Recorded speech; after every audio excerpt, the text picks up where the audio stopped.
Start in Chapter 5 notes with periodic law. You saw the video last night. You got your background information that's on the YouTube channel, linked from PB Works. So we've got this idea of periodic law, but to get to that idea of periodic law, we have to look at what is periodicity. It's just the tendency to recur at regular intervals. And sure enough, when we line up all of the elements we know about by mass and then later by nuclear charge, there are these patterns that start to emerge. Okay, so we're going to start out revisiting this from the last chapter, and you're going to see why shortly.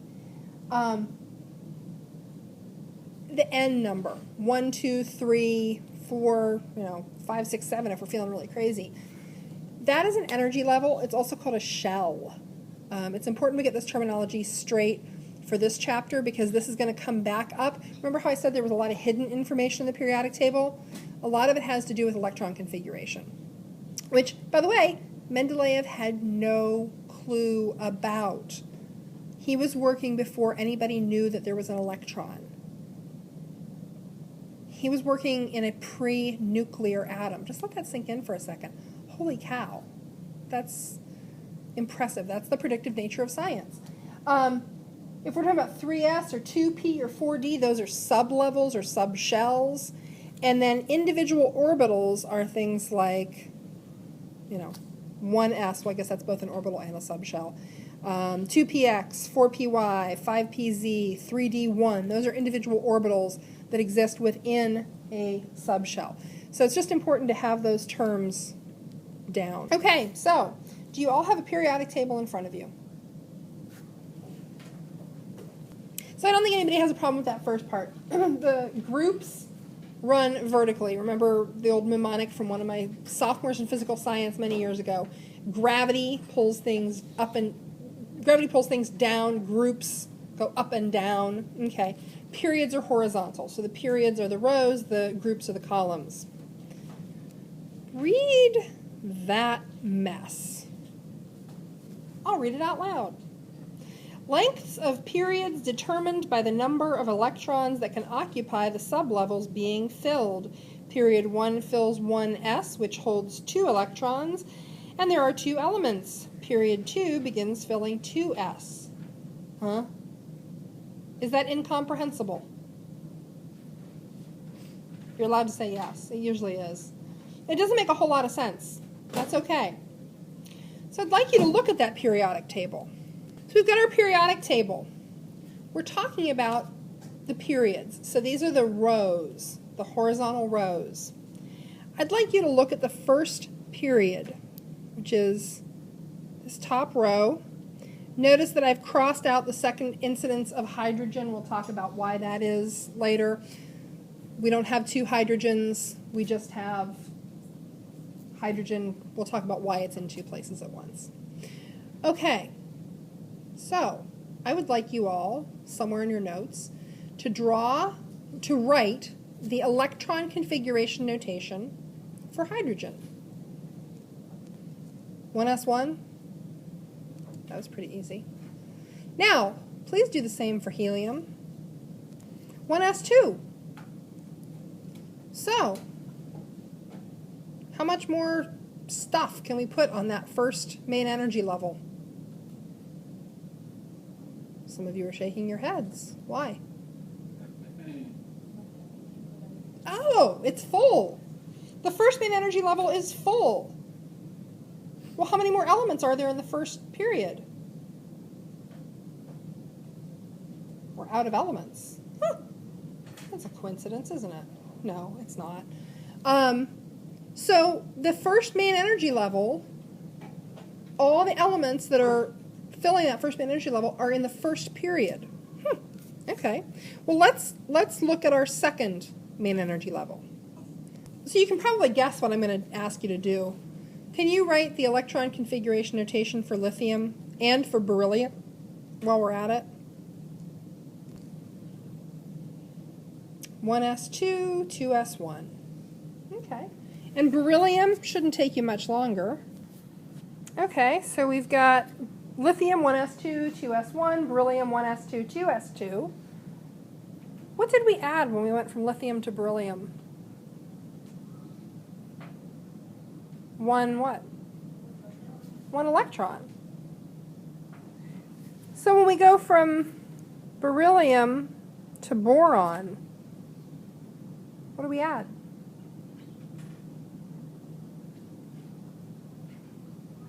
One electron. Duh, Moser, one electron, come on. Write the electron configuration notation for boron. Okay, so boron, 1s2, 2s2, 2p1. We added an electron. How many more electrons can we fit on the second main energy level? 5 more. How many more elements do we have in the second period? 1, 2, 3, 4, 5. That's weird. That's very odd. So, what would happen if you wrote the electron configuration for carbon? 1s2, 2s2, 2p2. Oh, we added an electron. Okay.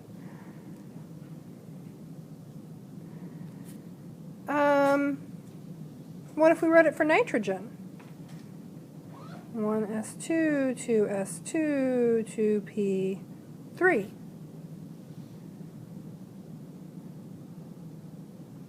When we get done with the second period, we're also done with what? Second main energy level. So the length of the period, let's go back to that incomprehensible statement back here. The length of the period is determined by the number of electrons that can occupy the sublevels being filled. Is it so incomprehensible? So, let's look at the next period down. Get rid of all of this. Keep that. Let's look at the third period. So go ahead and write the electron configuration for sodium.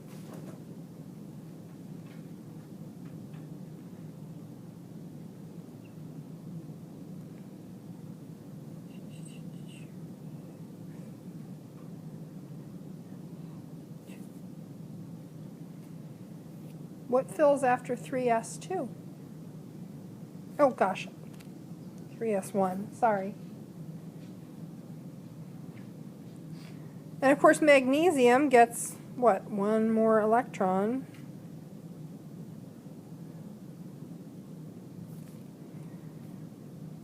And then what do we start filling with aluminum?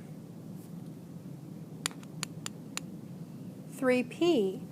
So 1s2, 2s2, 2p6, 3s2, 3p1. Now, this one isn't quite as straightforward. If we go all the way out, let me shrink this down.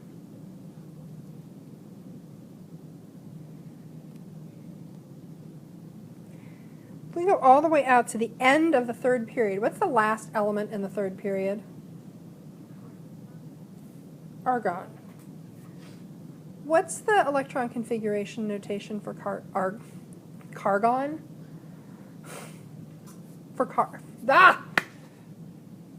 For the noble gas at the end of the third period, Ar. Write it.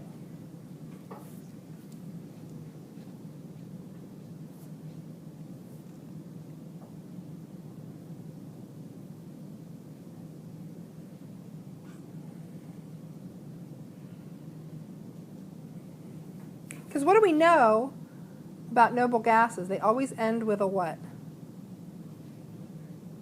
Well, they always end with a full S&P. Full S&P on their uppermost main occupied energy level. That's definition. I mean, we know they're unreactive. That's how they were initially classified. But what we know is the reason that they're unreactive is that they have that full S&P. So what subshells are being filled in the third period?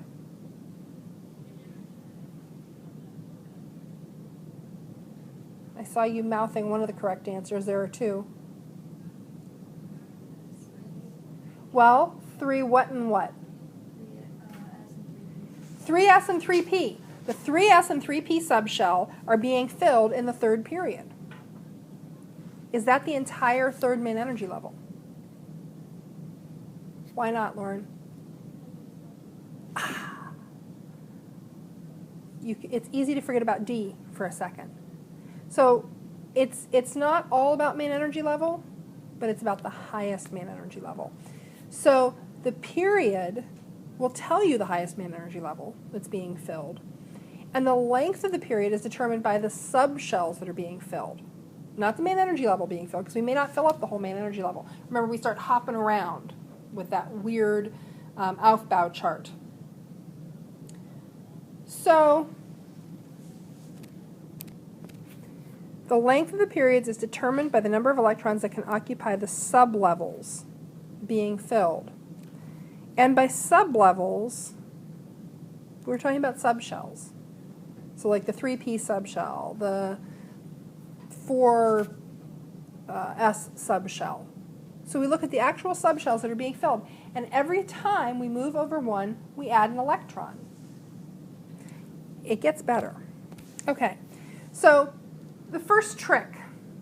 So you've done writing electron configurations. You've done noble gas notation. And I kind of told you this trick last chapter. But the highest main energy level occupied for anything is the same as the period.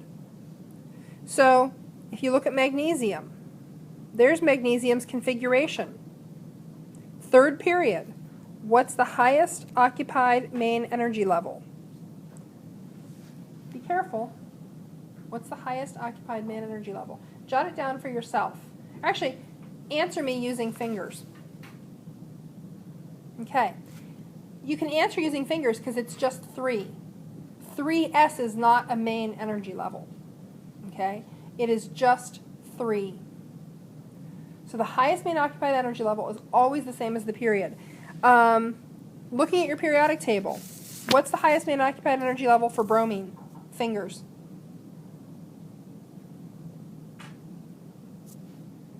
Four. What's the highest main occupied energy level for nitrogen? Gesundheit. What's the highest main occupied energy level for francium, Fr.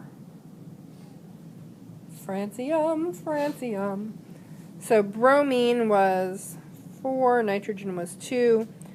Francium, Fr, 7. This is craziness, madness, I tell you. Francium appears way down in the periodic table. Francium is way down there, and that's in the 1, 2, 3, 4, 5, 6, 7th period. Okay? So the highest main occupied level for francium is 7. Now, it's going to get weird. Okay, it's not actually weird, it's just cool. So you all have this. You all have a periodic table. I can tell you that 1 and 2 are the S blocks, and 13 through 17 are the P blocks, and 3 through 12 are the D blocks, and the lanthanide and actinides are the F block. What that's all about is what subshells are being filled. So let's go back to this. Let's look at sodium for a second. What subshell is the last electron in for sodium? You can't answer this with just fingers. Jot it down. What subshell? Remember, a subshell is going to have a number and a letter. Last electron in went into 3s. So this ends in 3s1. What about magnesium? What subshell is being filled there? 3s, also 3s. That ends in 3s2. If we went up to hydrogen, what subshell was being filled? 1s, that ends in an s1. What about lithium?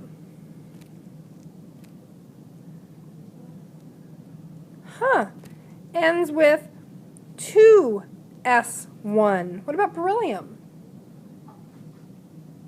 Ends with 2s2. That is so weird. If you were a betting sort of person, and you had to take a wild, wild stab in the dark, and I asked you what you thought potassium's electron configuration ended with, what would you say? An S for sure. 4S, because it's in the fourth period. Ooh, 4S1. Why? Well, look, this is 1S1. This is 2S1, 3S1. Sure enough, potassium ends with 4S1. Guess what rubidium ends with? 5S1. Cesium? 6S1. 5S1, 6S1. Every single thing in that first group ends up with an S1. So what about the second group? What does it look to you like they all end with? S2. Every single thing in the first and second column is filling in the S's. So we call it the S block. Now, going back to here, so group 1 and 2 are the S block because things that are in group 1 and 2 are putting electrons into S subshells. And we can be very predictive and very specific that, you know, first group is getting an S1, second group is getting an S2. Well, let's skip over to 13 through 17. Okay, so boron, what was boron's electron configuration? 1s2, 2s2, 2p1. If you had to take a guess about aluminum, what would you guess aluminum's configuration would be without doing any counting, without counting electrons, without drawing orbitals? Pardon? It would end in 3p1. So yeah, and sure enough, aluminum's 1s2, 2s2, 2p6, 3s2, 3p1. What about gallium? Ga. Ends in 4p1. Pretty darn handy. Pretty convenient. Well, now let's go over to 14. So carbon, thinking in sort of the other direction, carbon adds an electron. So what does carbon's configuration look like? 1s2, 2s2, 2p what? 2p2. The second column in the P block, gee whiz, they're all ending with a P2. What do you think that third column, nitrogen, phosphorus, arsenic, all those are ending with? Something P3. And oxygen's sulfur, selenium, ending with something P. 1, 2, 3, 4. Something P4. And then the halogens, fluorine, chlorine, bromine, end with something P what? 5. Well, we know about these noble gases that they all end with what? Full S and P in their uppermost occupied main energy level. So they are all going to end with a something P6. Okay, here is your homework. I don't care what colors you use. If you do not have access to coloring utensils, you are welcome to do this. You are welcome to check out some, borrow some. You'll need 4 different colors. And you're going to color a periodic table. You can do it on here. You can do it on the iPad if you want to take a screenshot of the Van Brainer, and I know a lot of you already did, and highlight the blocks. You can do that. But I think that there's something really useful about actually doing it on paper. So I'll check it tomorrow. Honestly, I'm going to give you like 5 points for coloring. Please color. You can check out 4 colored pencils. Oh yeah, and you can have a new Van Brainer if you want it. So tomorrow I'll look at these.